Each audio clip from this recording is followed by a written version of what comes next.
Sakınca'da da böyle az başım.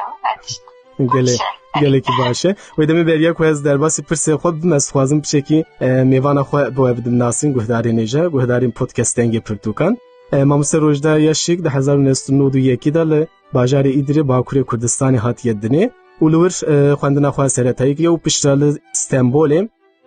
beşa zimanê İngilîzî di zanîngeha Yıldız Teknîkê de xwendiye û pişta li gel çend hevalên xwe kovareke bi navê Çirûska Şoreşkerê derxistiye û pişta gelek kovarê din da jî nivîsê wî hene û taybet kovara Zarêmayê da jî û weke dinê di qada wergerê de jî gelek çalak e mamoste bi navê kanala helbestên cîhanî bi Kurdî heye wê kanalê de helbestên